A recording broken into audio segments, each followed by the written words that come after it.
what is the purpose of frameworks and how they help an organization? So frameworks are like guidelines that help an organization to mitigate risk and how to correctly attend to these risks. Let's say they give you a procedure on how to react when there's a risk, how to stop a risk, and how to recover from those risks. But before we jump deep into the frameworks, because there's so many, today we're going to focus on the NIST Cybersecurity Framework and what it does. So this framework is a list of guidelines to understand how to implement simple cybersecurity procedures. This framework is voluntarily. You're not obliged to do it, but if you do apply this framework, then you will have a lot of benefits because it's like they already studied, they already prepared a list of things that you can do to help mitigate risk. So why not take advantage of the work that is already done? Okay? It's easier for you as an organization or a cybersecurity analyst who is working to protect the assets of a particular organization. So this particular framework has 5 different functions. The first one is to identify.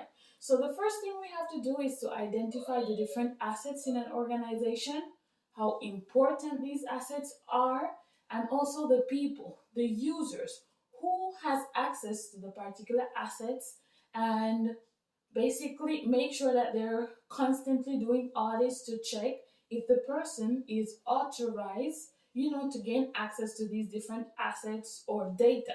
Because remember, in this time and age, assets is no longer referred to physical stuff. Information is considered to be an asset. So basically, we're trying to protect data. So this is the first step, to identify the most crucial assets in the organization and which user has access to those assets. Number 2 is to protect. In order for you to protect your assets, then you have to have different policies, procedures, tools, and also make sure that your employees are well trained in case of an emergency or in case of a cybersecurity attack. Number 3 is to detect. Detect potential security risk. Every organization could be at risk at some point in time. Actually, there's this popular saying in cybersecurity, and it goes like this. There are only 2 types of organizations: those who have been hacked and those who don't know that they have been hacked. So it's not a matter about if, but it all comes down to when.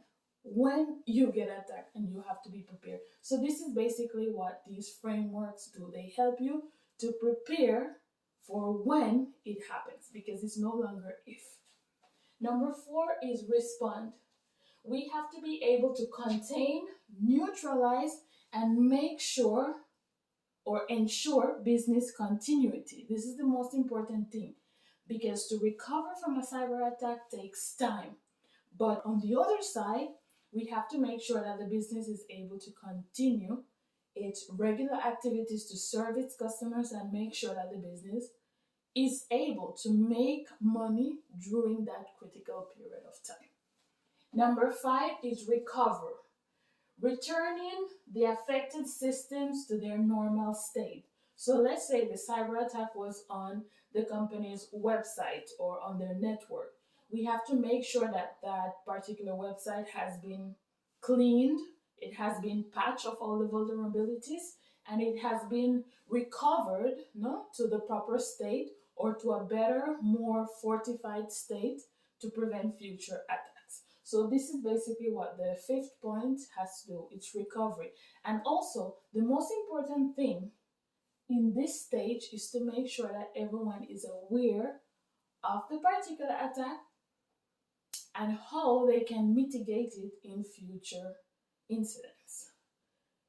In a moment, I'm going to share with you the different recommendations that the NIST gives to different organizations. Okay, so I got my notebook and I'm just going to read real quickly.